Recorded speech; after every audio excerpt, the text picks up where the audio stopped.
Hello students, स्वागत है आपका politicshop.com में। मैं हूं सैनंदन कुमार ठाकुर यानी कि एस के ठाकुर और अभी आपको पढ़ा रहा हूं इंजीनियरिंग ग्राफिक्स। तो प्रिय बच्चों, आज आगे बढ़ेंगे। इससे पहले लेक्चर में मैंने 5 इंस्ट्रूमेंट, ड्राइंग इंस्ट्रूमेंट के बारे में बात कर रखा था। आज से मैं यानी कि इससे पहले लेक्चर में मैंने सेट स्क्वायर के बारे में आपको कुछ चीज़ सिखाया था। आज के लेक्चर में मैं सिखाऊंगा आपको प्रोट्रैक्टर के बारे में। नहीं तो स्टूडेंट्स क्या है ये, देखिए इसको हम लोग जो चांद बोलते हैं, नहीं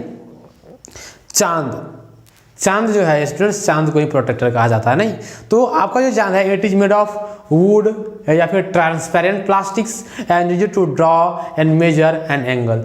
तो ये जो हमारा चांद है इसकी मदद से हम लोग एंगल भी ड्रॉ करते थे और बहुत सारी चीज़ का इस्तेमाल। देखिए स्टूडेंट्स, मेजरली इसका इस्तेमाल हम लोग एंगल ड्रॉ करने के लिए करते हैं। इसके अलावा स्टूडेंट्स एंगल मेजर करने के लिए करते हैं, ड्रॉ करने के लिए कर सकते हैं। तो क्या मापने के लिए नहीं कर सकते हैं? क्या मापने के लिए भी कर सकते हैं। तो इस प्रकार से ये आपका प्रोट्रैक्टर है। नहीं बात समझ में आ रही है क्या? चलिए अब बात यह है स्टूडेंट्स फ्रेंच कर्व। देखिए स्टूडेंट्स, बहुत सारे जब ड्राइंग बनाने जाइएगा तो इस केस में देखिए सपोज कर लीजिए कि आपको मान के चलिए कि आपको ये सपोज कर लीजिए कि इसकी ड्राइंग बनानी है, आपको इस बोतल की ड्राइंग बनानी है। ठीक है, तो ये जो बोतल है इसकी ड्राइंग बनाने के लिए आपको डिफरेंट टाइप से कर्व्स यूज करना पड़ेगा।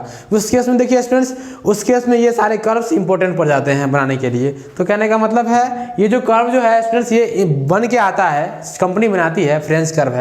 एक्चुअली स्टूडेंट्स ये जो कर्व्स हैं ये सब कर्व्स का इस्तेमाल हम लोग है ना, कर्व लाइन जो होगा, जो मेरा वक्र रेखा होगा, उस वक्र रेखा को स्मूथली मिलाने के लिए करते हैं ताकि साफ एकदम अच्छा सा दिखे, उसके लिए करते हैं हम लोग किसका इस्तेमाल? तो फ्रेंच कर्व का इस्तेमाल। क्लियर है students? It is to draw the irregular curve lines. Irregular curve lines करने का मतलब होता है वह लाइन जिसमें है ना नियमितता नहीं है, अनियमित जो कर्व लाइन है उसके इस्तेमाल, उसको ड्रॉ करने के लिए हम लोग ये काम करते हैं। देखिए स्टूडेंट्स, अनियमित कर्व लाइन का मतलब थोड़ा सा समझ लीजिए आप, आपके लिए फायदेमंद रहेगा ये चीज़। देखिए अनियमित कर्व लाइन का मतलब क्या होता है? देखिए मेरे प्रिय छात्रों, ये जो मान चलिए अगर आप सपोज कर लीजिए कि आपका कार्टेशियन सिस्टम है, क्या है? कार्तीय तल है ना, ये कोऑर्डिनेट सिस्टम है। तो इस केस में आप ये लाइन ड्रॉ करते थे तो ये स्ट्रेट लाइन का ग्राफ होता था ना। तो इसमें मैनरिटी है कि नहीं है, रेगुलरिटी है कि नहीं है? तो अगर मान चलिए अनियमितता का मतलब आपको समझना है तो सपोज कर लीजिए कि कोई ऐसा ग्राफ आपके पास आ गया। इस केस में इस ग्राफ को बनाने के लिए है ना, मैं तो अभी रैंडमली खींच दिया हूँ। सपोज कर लीजिए कि इस ग्राफ को बनाने के लिए एक पॉइंट यहाँ, दूसरा, तीसरा, चौथा, पांचवा। सपोज कर लीजिए एक पॉइंट, इसी ग्राफ को मैं कॉपी कर रहा हूँ, एक पॉइंट यहाँ, दूसरा, तीसरा, चौथा, पांचवा, छठा, ऐसा पॉइंट्स, नंबर ऑफ पॉइंट्स मिल गया और सभी पॉइंट्स को ज्वाइन करना है। तो आप क्या करोगे? इस पॉइंट को पहले इससे मिलाओगे, इससे मिलाओगे, इससे मिलाओगे, इससे मिलाओगे, इससे ऐसे, फिर ऐसे जाओगे, ऐसे आओगे, ऐसे जाओगे। तो कहने का मतलब है कि ये फिगर जो बच्चे आपको दिख रहा है वो इस प्रकार से मिलाओगे आप। अगर आपके पास फ्रेंच कर्व है तो आप चीज़ को बहुत अच्छे से मिलाओगे, मतलब कि ये जो फिगर है कुछ और क्लीन दिखेगा, है ना, वो फ्रेंच कर्व की मदद से मिलाओगे। तो कहने का मतलब है तो जो फ्रेंच कर्व होता है उसकी मदद से मिलाओगे तो वो चीज़ और क्लियर दिखेगा। बस इसी के लिए इसका इस्तेमाल किया जाता है। जनरली जो आपके लेवल की जो ड्राइंग है उसमें फ्रेंच कर्व की इस्तेमाल बहुत कम पड़ेगी, ना के बराबर पड़ेंगी। तो स्टूडेंट्स आप लोग है ना बने रहिएगा, क्योंकि ये फ्रेंच कर्व जो होगा वो बहुत कम यूज में आएगा। ठीक है, तो स्टूडेंट्स कम यूज में आएगा तो उस केस में आप फ्री हैंड में मिला सकते हैं, अदरवाइज इसको खरीद लीजिए, बहुत चीप है, सस्ते में मिल जाता है। इसको बोलते हैं हम लोग फ्रेंच कर्व। क्लियर है स्टूडेंट्स? आगे बढ़ते हैं। देखिए मेरे प्यारे छात्रों, जो 8वां इंस्ट्रूमेंट है आपका वो है फ्लेक्सिबल कर्व। क्या है? Flexible curve. देखिए स्टूडेंट्स, आप एक रस्सी का नाम सुने होंगे। क्या? रस्सी का नाम। और रस्सी भी एक प्रकार का फ्लेक्सिबल कर्व ही होता है। इसमें क्या होता है बच्चे, इसमें जो है ये जो है इंस्ट्रूमेंट जो कि मापने के लिए बनाया गया है, इसीलिए इसमें ग्रेजुएशन रहता है, मतलब कि 1, 2, 3 मीटर, 4 मीटर, 5 मीटर लिखा रहता है। तो ये हो गया आपका स्टूडेंट्स फ्लेक्सिबल कर्व। उसकी लेंथ मापने के लिए की जाएगी, मतलब कि इस प्रकार का कर्व है तो उसके इसमें यहाँ से यहाँ तक लाइन ड्रॉ करोगे उसका लेंथ क्या होगा उससे पता चल जाएगा। नहीं तो इस प्रकार से फ्लेक्सिबल कर्व भी एज ए फ्रेंच कर्व ही काम करता है। नहीं तो ये देखिए students, it is an alternative to the French curve for drawing smooth curves which is made of flexible materials. ये फ्लेक्सिबल मटेरियल का मतलब क्या होता है आप ये समझिए। फ्लेक्सिबल कहने का मतलब होता है लचका हुआ। क्या? लचका हुआ। लचका कहने का मतलब जो चीज़ जिसमें जो लचीला हो, नहीं जो लचीला। जैसे देखिए मेरा जो हैंड अभी लचीला है ना, ऐसे ऐसे है ना।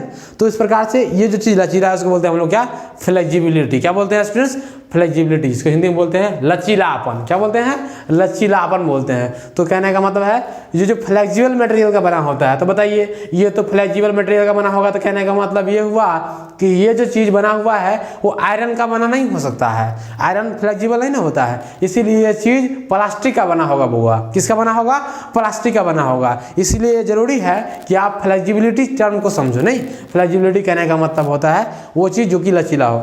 जैसे कि मान चलो मैं दिखा रहा हूँ आपको, ये चीज़ है, जैसे कि देखो अब ये जो चीज़ है ये तो लचीला नहीं है। ये जो मेरा पेन है इसको ऐसे मोड़ेंगे तो टूट ही जाएगा, तो ये लचीला नहीं है। उसके अलावा मैं आपको फ्लेक्सिबल के बारे में दिखाना चाहूँ तो देखो स्टूडेंट्स, ये मेरा एक वायर है। ये जो वायर है एक HDMI केबल जो है, ये जो केबल है, इस केबल को आप बेंड करोगे जैसे बेंड करोगे ऐसे बेंड हो जाएगा। तो ये इसमें क्या है, इसमें फ्लेक्सिबिलिटी नाम की एक चीज़ है। नहीं, फ्लेक्सिबिलिटी इसकी एक प्रॉपर्टी है। बात समझ में आ रही है। तो इसको बोलते हैं लचीलापन। नहीं, तो चलिए, तो ये फ्लेक्सिबल मटेरियल का बना होता है। ठीक है, आगे बढ़े, चलते हैं, आगे बढ़ते हैं। तो 8वां नंबर का जो आपका इंस्ट्रूमेंट था वो ये था। 9वां नंबर का इंस्ट्रूमेंट जो है वो स्केल्स होता है स्टूडेंट, जिसको हम लोग फिट भी कहते हैं देहात में। नहीं, मतलब कि ये स्केल जो होता है इंग्लिश की भाषा है, ये स्केल का यूज हम लोग मेजरमेंट करने के लिए करते हैं। उसके अलावा सीधी लाइन ड्रॉ करने के लिए करते हैं। इस पर लिखा क्या गया है, it is used to draw straight lines and also for measurement of straight lines. Straight line draw करने के लिए इसका इस्तेमाल करते हैं। इसके अलावा स्ट्रेट लाइन के मेजरमेंट के लिए भी इसका इस्तेमाल करते हैं हम लोग। नहीं, इसका मतलब तो समझते ही होगा आपको। Made of woods, transparent plastic और स्टील्स। ये देखिए, ये जो प्लास्टिक है पारदर्शी है। नहीं, तो पारदर्शी प्लास्टिक का भी बना होता है। अदरवाइज आप लोग देखते होंगे कि जो CBSE वाली महिलाएं नहीं, लड़कियां, तो CBSE वाली जो लड़कियां होती हैं वो ज़्यादातर कलरफुल स्केल का इस्तेमाल करती है। तो कहने का मतलब है वो जो आपको ट्रांसपेरेंट दिख रहा है वो ट्रांसपेरेंट का इस्तेमाल उसके ये जो इंस्ट्रूमेंट बॉक्स में देखिएगा जल्दी नहीं मिलेगा आपको। उसमें है ना लाल, पीला, है ना। लड़कियों को पिंक बहुत ज़्यादा पसंद है। क्या, लड़कियों को पिंक पसंद है। नहीं, यानी कि एक गाना था बेबी को बेस पसंद है, वहाँ पर लड़कियों को पिंक ज़्यादा पसंद होता है। तो उस केस में वो सब कलर का इस्तेमाल करती है। ये चीज़ एक कमेंट है, ज़्यादा इसको नहीं लीजिएगा। ये इंस्ट्रूमेंट जो है स्टूडेंट, ये जो आपको दिख रहा है ये एक स्केल है। इस स्केल, ये जो क्या है, स्टील का स्केल है। क्या है, स्टील का बना हुआ स्केल है। तो इस प्रकार से स्टूडेंट्स स्केल का यूज हम लोग क्यों करते हैं, तो स्ट्रेट लाइन ड्रॉ करने के लिए करते हैं। उसके अलावा उसकी मेजरमेंट के लिए करते हैं। क्लियर है, चलिए आगे बढ़े। आइए आगे आते हैं, रोलर स्केल के बारे में जानते हैं स्टूडेंट्स। रोलर स्केल एक प्रकार का स्केल होगा जिसमें यहाँ पर है ना, ये देख रहे हैं बच्चे आप, यहाँ पर सिलेंडर लगा होता है। इसमें क्या लगा होता है, सिलेंडर लगा होता है। बात बहुत समझने वाली है कि सिलेंडर क्यों लगाते हैं इसमें। देखिए, सिलेंडर कुछ इस प्रकार का होगा ना, इस प्रकार का सिलेंडर। अभी सिलेंडर लगा रहता है, उसमें क्या लगा था, उसमें एक चक्की लगा रहता है यहाँ नीचे में। यहाँ पर देखिए, यहाँ पर क्या है, ये जो रेड वाला दिख रहा है आपको एक चक्की है वो। तो जैसे ये इस स्केल को हम मूव करेंगे, मैं क्या करता हूँ स्टूडेंट्स, इसमें कुछ काम करता हूँ। देखिए ये काम क्या करता हूँ, अभी यहाँ से देखिए, जैसे कि मैं अभी स्ट्रेट लाइन ड्रॉ करने के चाहूँगा तो यहाँ से यहाँ तक कर सकता हूँ, स्ट्रेट लाइन ड्रॉ कर सकता हूँ ना। अब देखो स्टूडेंट्स, अब मैं इसको क्या किया, थोड़ा सा आगे खिसका दिया, तो मैं ये जो फेस है ये फेस पीछे चला जाएगा, यहाँ चला जाएगा। थोड़ा सा और आगे खिसका देंगे तो ये यहाँ चला जाएगा। इस प्रकार से ये दो सभी लाइन आपस में पैरेलल होते चले जाएंगे। उसके अलावा उसका मेजरमेंट भी यहाँ से यहाँ तक जितना है, मुझे 5 सेंटीमीटर का खींचना था, 5 सेंटीमीटर का खींचो। तो इस प्रकार से जो स्टील रूल है या ये जो रोलर स्केल है, रोलर के स्केल का इस्तेमाल हम लोग क्यों करते हैं, पहले लाइन्स ड्रॉ करने के लिए करते हैं, उसके अलावा उसके मेजरमेंट के लिए भी करते हैं। रोचक बात यह है बच्चे कि ये जो सिलेंडर है, इस सिलेंडर में ग्रेजुएशन लगा होता है। ग्रेजुएशन कहने का मतलब होता है कि उसमें है ना छपाई किया गया होता है कि आप 2 mm खसका रहे हैं कि 5 mm खसका रहे हैं, वहाँ पर सब पता चल जाएगा यहाँ पे।